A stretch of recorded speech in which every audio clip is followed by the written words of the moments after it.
চাচা ড্রামের দাম কত? দাম 350 নিতে পারবেন। 350 নিতে পারবেন। কয় পিস ড্রাম নিয়ে এসেছিলেন আজকে? 16টি। 16 পিস, সবই কি বিক্রি হয়ে গেছে? হ্যাঁ, একটা আছে। একটা আছে।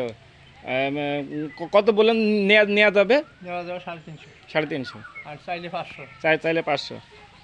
আচ্ছা চাচা আপনার বয়স কেমন হবে? ওটা তো বাবা আমি বলতে পারি না। তাও আনুমানিক 80? 60। 60 তো 80 হয়েছে না, 60ই হয়েছে কিনা। আচ্ছা ওই যে আমি তো পরিশ্রমের বুড়া বাবা। যুদ্ধের সময় আপনার বয়স কত ছিল? যুদ্ধের সময় 10, 11। 10-11 বছর, তাহলে 30, 20, 50, তাহলে ঠিকই আছে। এই 60, 62 হবে। 60-62, 30 আর হচ্ছে কি যে 20, 50, 10, 60 হয়তো 65 মতো, ঠিক আছে। 65 হয় না, 65 হয় আচ্ছা না। 2 কম বেশি। ওই যে কাকা কাট করে না 65 হুম। বয়স্ক ভাতা, 65তে করে কার্ড নিয়ে দেখাইলাম, হয়েছে না। আচ্ছা মনে বন্ধুর কার্ড দেখাইলাম, হয়েছে না। আচ্ছা বলতে চাচা, এটা যখন আপনার বয়স 30-35 ছিল তখন কি ব্যবসা বাণিজ্য করতেন? এই করতাম, হ্যাঁ, রিক্সা পাইতাম। তখন রিক্সা চালাতেন না? ও আচ্ছা স্যার, এখানে একটা বিবেচ্য বিষয় হচ্ছে, ছেলে মেয়ে কয়টা আপনার? 6টা। 6টা? সবগুলোর বিয়ে শাদী হয়ে গেছে? না, ছেলে বাচ্চা। ছেলে আছে? আচ্ছা আচ্ছা, এখানে একটা বিবেচ্য বিষয় হচ্ছে, যখন আপনার বয়স 30-35 ছিল সেই সময় কি ভাবেননি যে ভবিষ্যতের জন্য সঞ্চয় করতে হবে বা ভবিষ্যতে শেষ বয়সের জন্য কিছু করে রাখা উচিত, এমন কিছু ভাবেননি চাচা? ভাবলে কি হবে, জোড়া তো লাগবে। হ্যাঁ বুঝলাম, আবার বলেন। ভাবলে কি হবে, যদি না থাকে হ্যাঁ এটা জোড়া বিবেচ্য বিষয়। লাগবে না।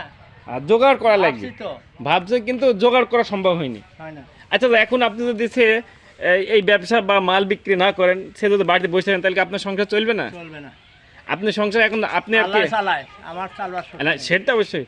আপনি আর হচ্ছে কি চাষি, ছেলেরা শব্দ ভেনো। ছেলে ভেনো না, ছেলেগুলা ওই ওই কাজে দিয়ে দিচ্ছি। ছেলেগুলারে কাজে দিয়েছেন। সবচেয়ে ছোট ছেলেটা বয়স কত? 13 বছর করছে, 2024 সাল না এটা। হুম, 13 বছর করলো। ও ছোটটা 13 বছর। ও আচ্ছা, তাহলে ছোটটা তো এখনও তো আপনার সংসারে আপনার ইতেই চলছে।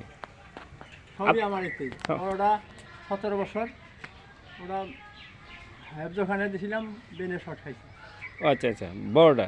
বড়টা হেফজোখানে দিয়েছিলাম, হেফজোখানায় বেনে শট খাইছে, আর করলো না। ও তালিকা গেলাম আচ্ছা, এক মিনিট স্যার, আপনার বাসা কোন এলাকায়? টাঙ্গাইল।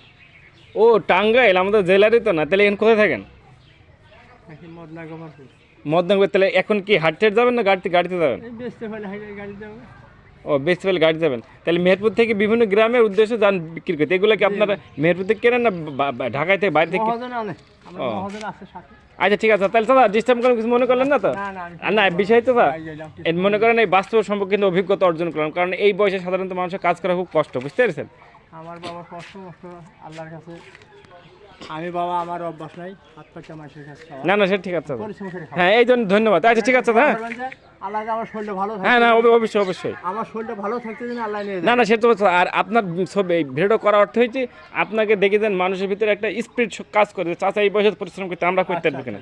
আচ্ছা ঠিক আছে, ধন্যবাদ। হ্যাঁ চাচা, আসসালামু আলাইকুম। ওয়ালাইকুম আসসালাম।